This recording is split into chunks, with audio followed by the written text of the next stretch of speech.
skiftande tøyernar her. Men ta myrskast for salmoen den trostina fer, en som avvoran trofastor er. For en glede og trost, ja, for underfull trost, og mot av best Jesus med ber. Skiftes så gärna som en syndrat ljuskan, en som avvoran trofastor er. Har önslig och väje vid Jesus är få, och så tunglig är mänkan och fär. Men det åtte där okan ta nejen vär stöv, en som avvoran trofastor er. För en glädje och trost, ja, för underfull trost, och mot av bäst Jesus med ber. Skiftes så gärna som en syndrat ljuskan, en som avvoran trofastor er. Vid Jesus fylldes sorgarna där, och fjöllen dimlig och ber. Men ett år fyllde med trosta ge väl, en som avvoran trofastor er. För en glädje och trost, ja, för underfull trost, och mot av bäst Jesus med ber. Skiftes så gärna som en syndrat ljuskan, en som avvoran trofastor er. Vid Jesus gäck ta och allt vär så ljust, ta och smulande vär ända väg. Onka glädje som satt och kände mot bröst, en som avvoran trofastor er. För en glädje och trost, ja, för underfull trost, och mot av bäst Jesus med ber. Skiftes så gärna som en syndrat ljuskan, en som avvoran trofastor er. Ja, vid Jesus färres det glädjer kvante, och hans närvara sällan med kär. Och skall dejan smaka med bära skall den, en som avvoran trofastor er. För en glädje och trost, ja, för underfull trost, och mot av bäst Jesus med ber. Skiftes så gärna som en syndrat ljuskan, en som avvoran trofastor er.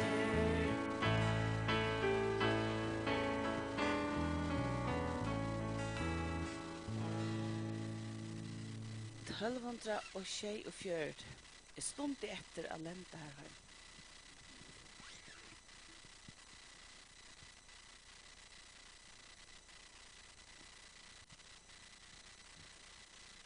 Hans prøver hver annen sin meg fra, og med sin det lyd sin nye.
Djärvor stod i sannlagslöj 872.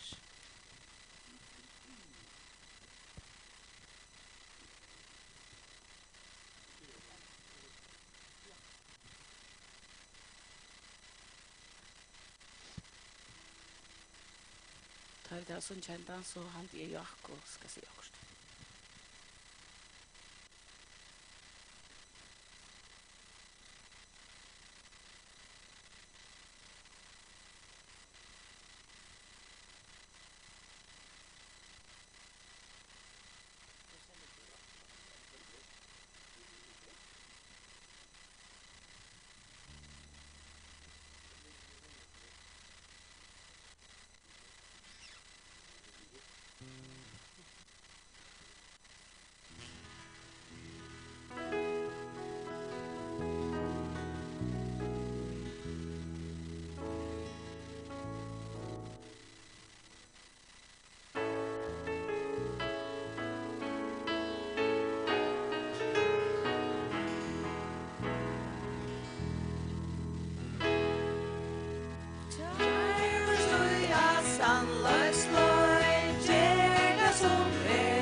Ja, velkommen all. Vi vet i början i lika som på sommarprogrammet 14 dagar en vanligt. Men veckri ösne 14 dagar nägg bättre än vanligt så kanske det här pura rätt att och eftersom vi såg också nägg folk i det så hoppas vi det jag går loj. Jag sett Maria vi dräcka bor i det så huxade jag om söndagsskolan och så kom en dama som skulle ha söndagsskolan och trippade sig inte nervös och hon var inte van av söndagsskolan. Och så stack en garvaver söndagsskola lärare i högt i rum och säger gå det. Och taj så kom upp jag trapporna så mötte jag en yngre dam som också får ner hålla söndagsskola. Och för huxa om be alltid att det skall att vi skulle växa. Halt vi suttje ikke hvordan vi grekva. Det er bestemt grauer. Og vi boja nu etter regnen og i vikene, omkring det hele skjede å regna, men ikke gale på at det er regn nu, for jeg får det grekva. Og vi sunk om andan om morgon, han færda òsne a grekva. Han er livande, han kjer det livande. Men så sunk vi denne sangen her, i stund i etter at lenta røyma, kjente meg atter i Nyland, så trøttan mengan jeg kjenner meg her, men god, så langt som tøyen skal være, at boja lærer meg tallene meg gjør. Jeg hevde av hver sånn at jeg også om at jeg slår på sjurs.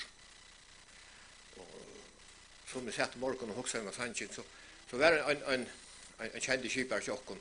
Han var ferdig ved sunne skipet lengt i Sorhøven av fiska, og det gikk av hunden dit. Det fungerer jo ikke. Og da skulle jeg ha sagt en dag når jeg stod oppe av brunnen, hei bare anker kom i stål i okken, så det slår på sjurs. Så sånn følger jeg da ved kvart at ja, det er godt å slå på sjurs nere. Men så enda Sandskin her, lær meg tallene vi gjør. Og 3 verset sier, i mengan bilt sin undrande stande, og løyde i at hva som hender meg her, men hva som hender, det er søtt at vite, at Guds hånd må vever ned. Det er nok så godt å vite. At vi kunne godt løyde trygt og fast over det her. Og det er en fantastisk gode sanger. Jeg vil glede henne av sunken morgen. Det var damer han øyler, og vi da sånn ikke øyler gauar talande sanger morgen hadde kjøpt. Det var det. Vi må lære å kunne hette røysen. Men etter vi var om vi føler oss trøtt, og mengan kjente oss veik, så god vi oss. Og han skal lære oss det. Og vi prøver slett ikke av blå stålen. Vi kunne bare bo i tallene, og han for å komme etter oss, og take oss, høymat til så. Og så heter det at vi skulle være glede som det er nekk i det. Vi er samlet om årgods, det er bare det som for et halvt årgods. Og alt dette gjør skal ræpla sammen for det sånn. Det ser så pent og godt ut, så er det bare så. Så er det omøttelig godt at vi har folk som vil kunngjøre årgods. Takk for Bogi at du ville sette at du var kommet ut til okkara. Det er jeg lov av kaukunnen av krydde havregreit opp til han liver. Her gleder han seg til. Ja, vi skal få bia. Trofast er ferdig vi kommer framfor til, og takk at her for nøytøyne med dere. Takk for enda fremmekjøret som vi har. At kunngjøre evangeliet, og vi kunne lære ur Bibelen. Da vi leser, så vet vi til at årtøyt i livande til er to. To erst året, og du taler jokken året. Takk for at du sendte jokken andan som gjør det da livande.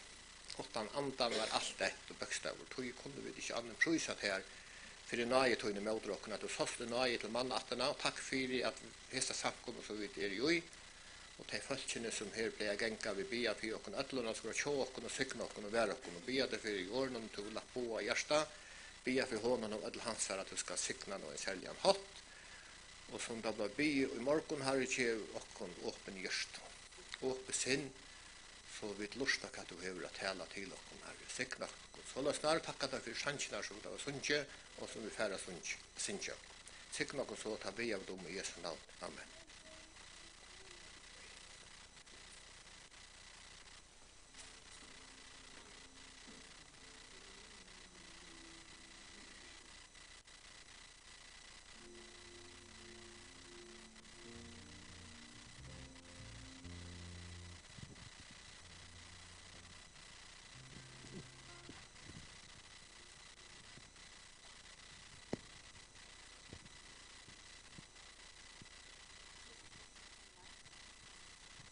Kristus frelser til holmer.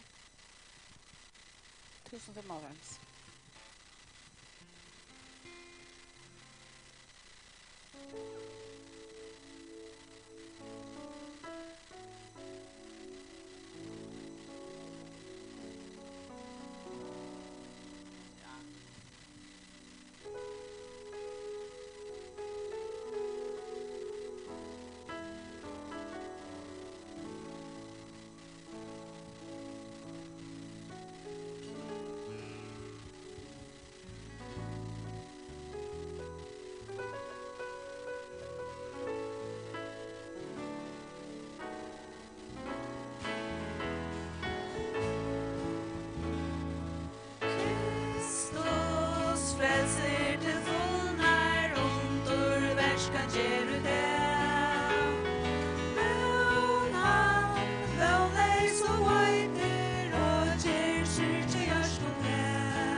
Jesus sal og sinn.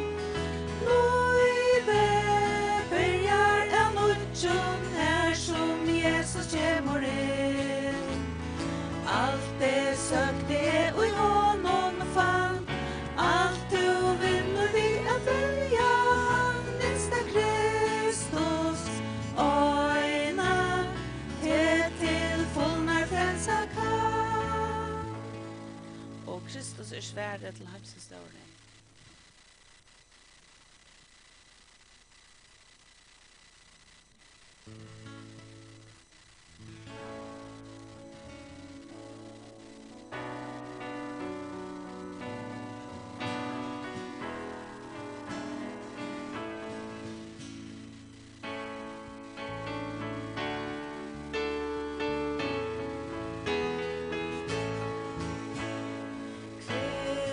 Kristus svære til åndsens stor og nær. Kristus skal frelsa ur vanta sorg og nær. Spurningar løses, snøyva menga mann. Tar øyna Kristus, sværa løysa kan. Tøy Kristus svære til åndsens nær. Kristus svære til åndsens stor og nær. Kristus skal frelsa ur vanda sorg og deg. Spurningar løsens, snøyva menga mann. Tar øyna Kristus, sværa løysa kan. Tøy Kristus svære til åndsens nær. Så synes jeg vi hikk opp og ned med Jesus og god kvannes mannfolk.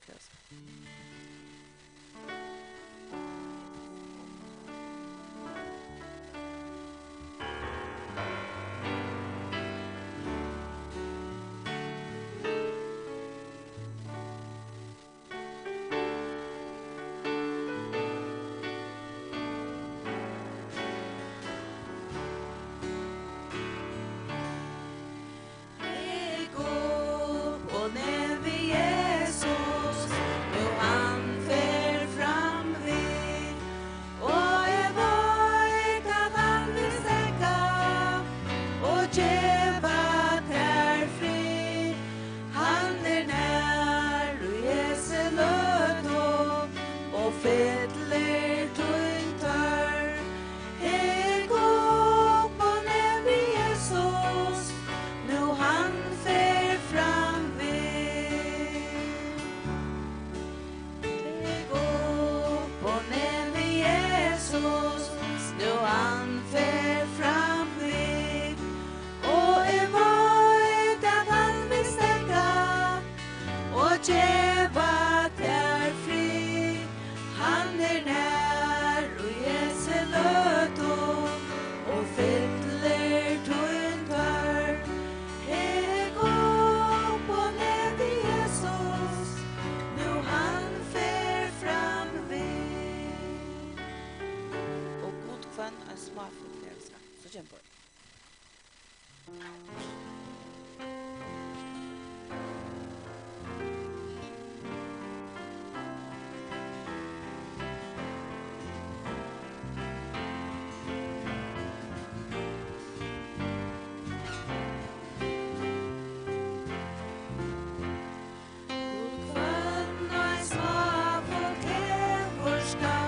Han føyer værer tar, men elskar han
Gåan det.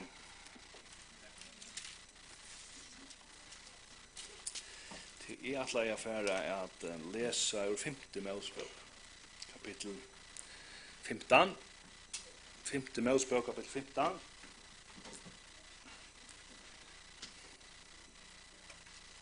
Jeg leser fra øren til 8. Leser fra øren til 8 og til vi øren 6. Det passer slett som jeg sier. Fra øren til 12. 15. kapittel fra øren til 12.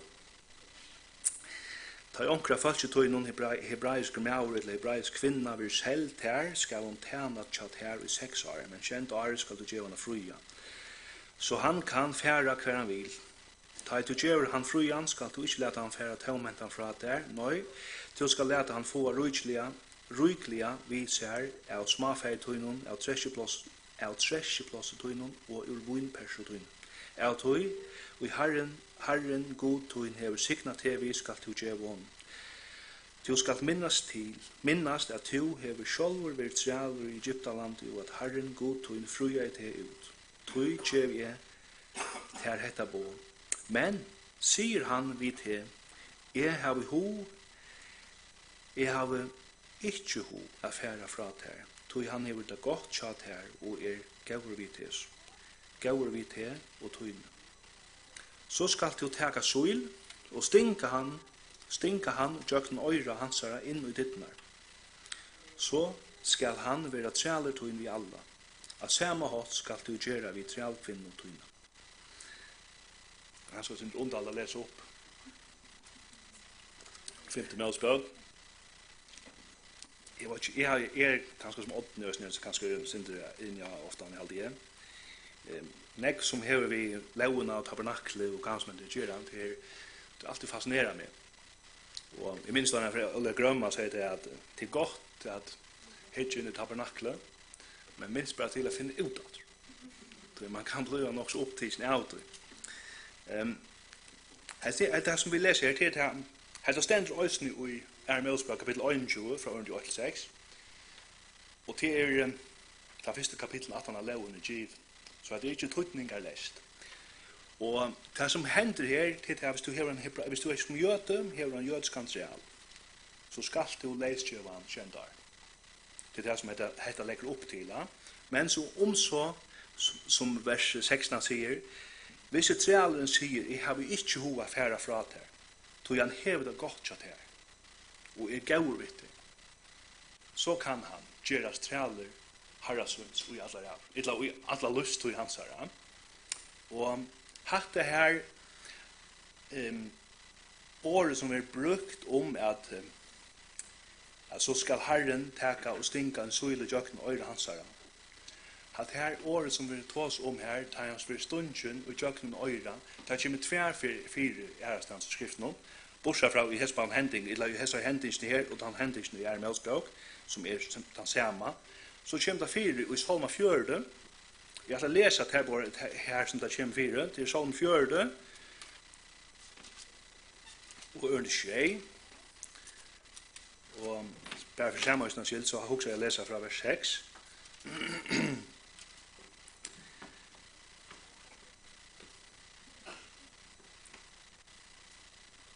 Ja, vers 6, og vi leser bare vers 6.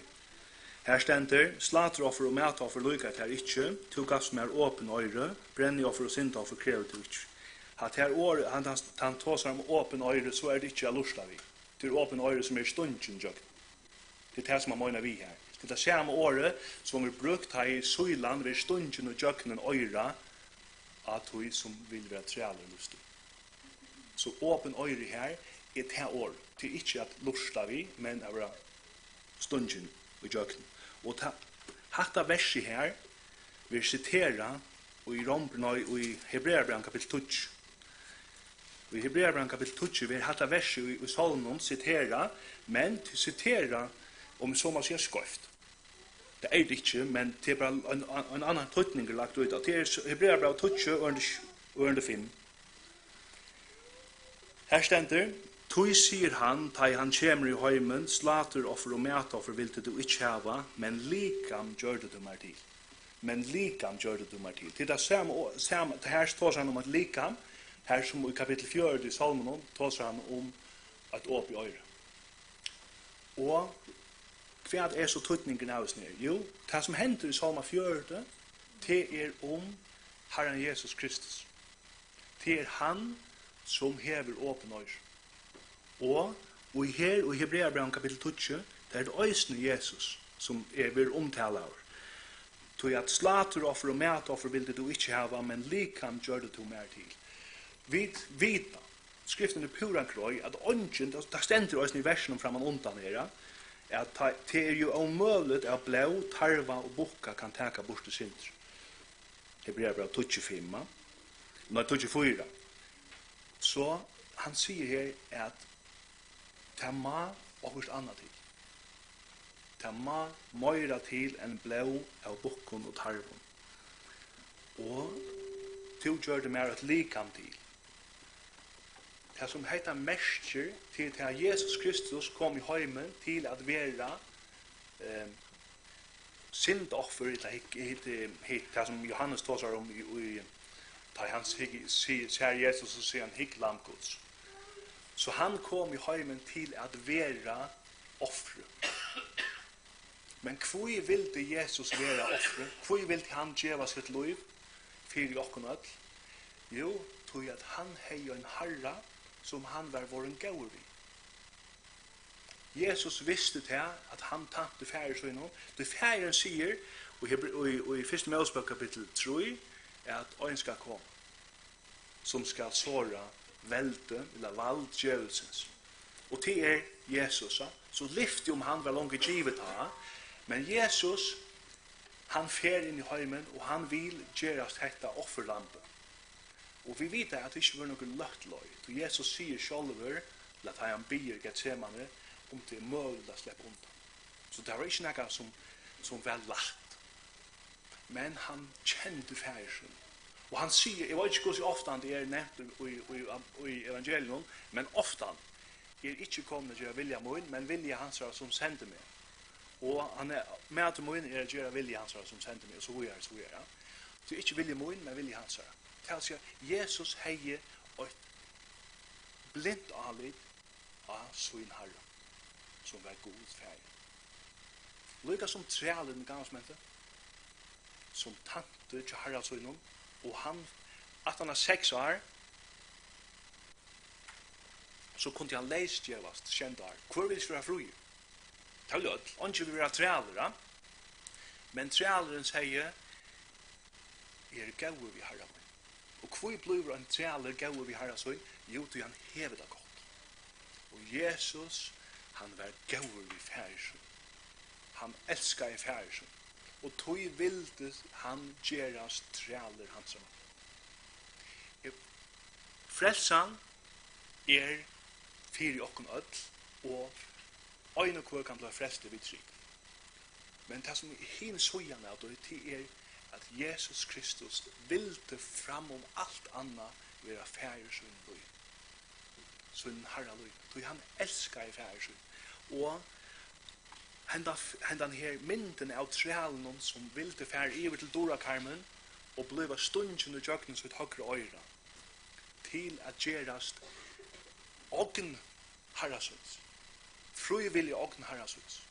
Det vilde Jesus eisen gjerast. Jesus vilde bliva stundjen i jøkken hender og føtter fyri herrasuns. Færen. Tog han elskar ja. Færen Jesus har slukan karlokka til færsen at han vil leggja sitt liv ned og sier ja, jeg vil være trealer tøyn, jeg vil være tænare tøyn, og jeg vil færa og gjera tæ som tøyn.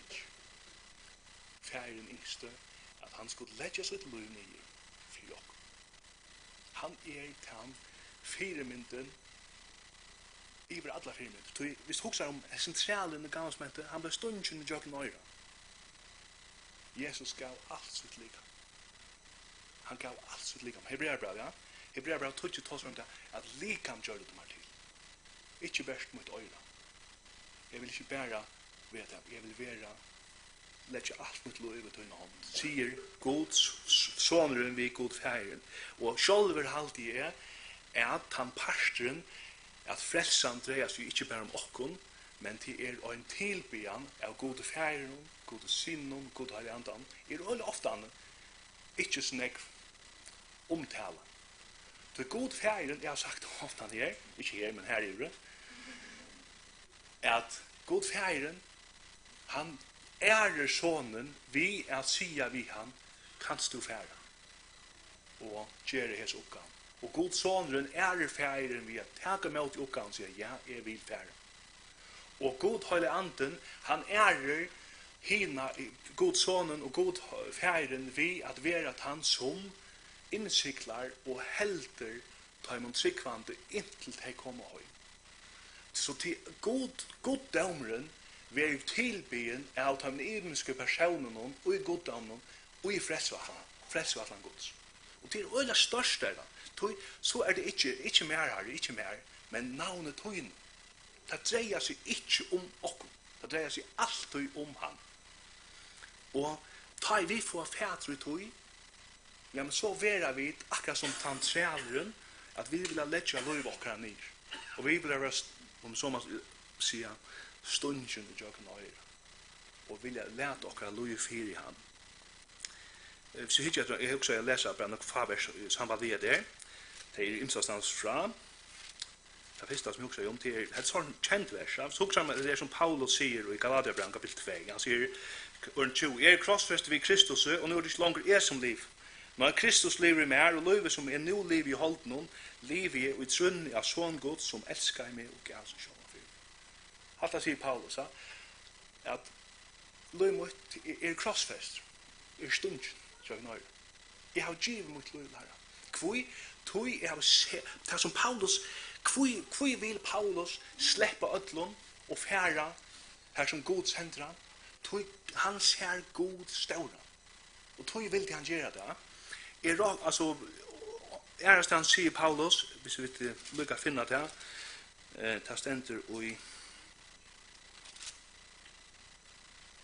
Filipperbrevet kapitel 3, så i en 6, så i en verje, at jeg la etter samkomne, og i rettvis et levn verje avlastans. Men det som vær mer vinninger, her vi for Kristus og skuld, råkna for tap. Ja, sannelig, og jeg råkner alt for tap med tog som menka møyre verst. Jeg kjenner Kristus Jesus, Herre min, for hver skuld, jeg har mistet alt. Og jeg råkner for skaden, for at jeg kan vinna Kristus. Og vi har funnet i hånden, ikke vi rettvis møyne, henne som loven men vi rettvisene som vi trygg for Kristus. Rettvisene fra Gode som grunnt av trygg for. Og så vi her, så vi her. Det er sørste braun han skriver, hvis det ikke tog lykka, til 17. Timotheus braun. Her sier Paulus såleis. Det er sørste braun han flott til henne, så sier han i vers kapitel 4, vers 6, tog over langere offra. Og togene kommer til mer affæra sted. Jeg har strutt i gav av strøy, har rundet skøy at enda vår standande trunn. Nå ligger rettvis kransen med strøy, her herren i rettvis delmaren skal djeva mer han hinn det, og ikke bare mer, men også ødlån som har elsket åpenbering hans. Kvui tog han sa øyn som elskar han, og han ville djeva sitt liv fyrir han. Og til han den sjøvnen her som så avgjørende fyrir okkar liv. Hvis jeg hittir etter så lukte fjall som her i dag, så kan jeg også sutja noen ting. Jeg kan sutja dømes at Jakob, han er sin i havan, han er sin brun. Jeg sutja hans Marius, han steg mest inni i kalt og myskon hølen og norska, han er kvitt. Han er ikke avvirkar av saulen, men Jakob er. Men hva det, hvis vi hukser om okkar liv, hva avvirkist er av? Jo, det det som jeg bruker tøy på. Det det som avvirkar mitt liv. Og hvis Herren skal bli av større enn mitt liv, så må han avvirkar komme av mitt liv. Hvis han ikke får adgang til min tøy, så kan han ikke avvirka mitt liv. Det blir ikke tid. Det er sånne ting henger sammen. Jeg har fortalt det så søvnene før, det kjenner ikke vi forteller om at det. Det var borgerkrig i USA i 1830, så ble vi alle hermenn, unge menn, innkattet i herren, til Nordstaten og sjåan det østen til Storstaten. Men da så han 4 ganger til Nordstaten, og det var en unge med som ble kallet inn til at gjøre herstjeneste, og han tomte ikke krutsk. Og han rymt ur hertjeneste. Og til sjåan det var alvorlig, og han ble så fengaver, sette for en domare og ble dømt ur lustøy til fengels lustøy. Og han var øyelig ytler med det. Han helt det var øyelig avrattvist. Han ikke be om noe grudge, og han hadde seg ikke grudge, og nå skulle han sitte i fengels, han ikke tomte for grudge. Men han gjør seg av at jeg hadde skrivet brev til Lincoln, presidenten i USA. Han skriver så et brev til Lincoln, her som han grøtte fra sånne støv. Og så tjekket han ble tøy, og så kom brevet til enda fengen. Og det var et nåarskriv. Han ble nåar av presidenten i USA. Han ble sett i frats. His mannen mottog fikk det brevet, og han leste og var sånn fein om det, og han får ur fengelsen og han får bort i kontoret, kanskje han kunne melde seg inn her. Og han var i kvarjon bare fra tog den inntil krutje var litt. Og den dagen, da krutje en dag, den sørste bare dagen, da døg. Og i lommannen til ham, kjørstlommannen, funnet der etter noen har skrivet. Hvor vil det her som har nå gjøre sitt liv? Fire, hesa hertjenest. Jo, tog han hei og finner jo et samband med presidenten. Han visste hva han bartes fire, som man sier. Og til at det her er også tjokk. Hva er det som er størst i munne liv? Vi vita at Herren Jesus Kristus elskar oss. Og han er deg for oss, og vi er jo feien om det. Men vilja vi fær iver til dorastaven og være stunden til høyre og sige Herren, du skal øye alt mitt liv. Atla mine tøy, atla mine mittlar, til tøyt. At han gjerst Herre i min liv, og ikke stræler hans. Det er ikke noe man gjør utan vi er. Det er ikke noe som man bare rister ur ermen. Det gjør man tøy, man ser han ståra. Og hvordan kommer man her til? Bøttene vita. Les Guds ord og bide om det. Hvor er det så trobult å seta seg ved bøtjene? Og lesa. Du vita at dette er Guds heilige ord, Guds levande ord. Og da vi leser det her, så kommer det alltid til at vi andan. Anden, Jesus sier om andan at det er bedre at jeg færre, annars kan han ikke komme. Men da han kommer, så skal han teka av mer og djeva tikkum. Og til han hatt at han gjør større liv okkar. Da vi lesa og anden opplyser eie hjertet okkara om hvor han er, ja, så gjør Jesus større liv okkar. Og så vil jeg vite hvem det færre til dorastaven og være stundkjent kjøkken og jeg sier, Herre Jesus, jeg vil være trealer. Men ut han mån, han slipper frem at vi liv okkar. Kjente predikermauren og sangskriveren John Newton, han sier til vi endan av sin løyve at nu mot minne jeg ferdig bila, så er det 2 ting som er seran klar for meg. Det er at jeg er en større syndar, og at Kristus er en større frelser. Det er det som det er. Når du kommer hit han om, og mer du kjenner varman av Kristus, større blir han, og med som man sier, minne blir det til. Du har til sørst kvosse røyner og høylaver han er, og kvosse dolkaver du er. Men han teker imot det fullstendig. Spurningen er, ville bruka tog sammen med honom så at han kan släppa at visa seg hvor han er fire mer. Tog lukka som vi herre han om i 5. Mosebok. Trealeren var våren gaur vi han. Tog han sa til at han ble behandlet godt tja hon. Jeg er våren gaur vi herre han. For jeg vil gjøre hon løymat. Vil er til Jesus er den firemynden at han vilte vera en gauur trealer fyrir harrasøyn, færsøyn, vekna okkom. Men vil vera en gauur trealer fyrir harramøyn. Det er i bært ut i ljøsene som brukstøys av igjen. Og jeg skal enda. Heilig gode fær. Takk for sånden Herren Jesus Kristus. Takk for at du, Herre, elskar i okkom og utvida i okkom av frelse. Takk for at du er en Herre som innskjer okkom det beste. Som vil gjøre okkom et liv som er det beste for okkom. Du er bare gauare atlaner vi okkom. Du er ikke vanlok atlaner, men friar atlaner. Takk for Jesus at du gjørst det mulig for okkom at koma færre tunnen her. Takk for firmen tunnen og offertutt. For karlaga tunnen til færre tunnen. Hjelp okkom at etterfylja tær og i tunnen løyve som trealer for færre tunnen. Hjelp okkom at sutja til stauran så lesa du kan bliva harri løyve okkara og vi kunne være trealer tunnen. Hjelp meg her i tævisen her. Ber vi okkom ötlun, nu vil vi færa kvöldsut og sikna okkom ötlar her som vi færa og hjelp okkom vera et ljøs her som vi er her. Takk for disse samkommer og sikna alt det som fyrir fram. Og disse samkommer her er stenen og sikna alt bøttøyne. Det ber vi om i Jesu navn. Amen.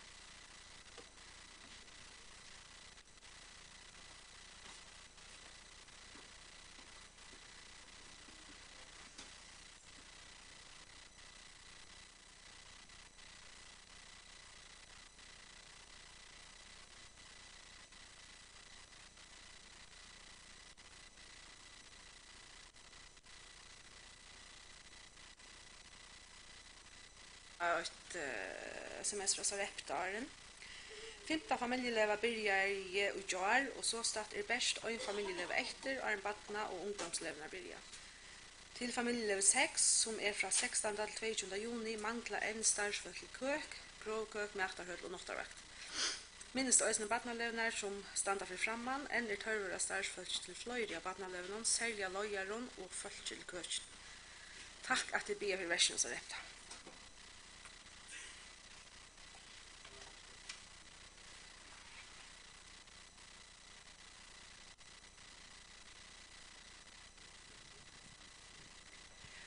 Anna sa det skvøtton, en smatan på kjøk.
Takk for det, Tid.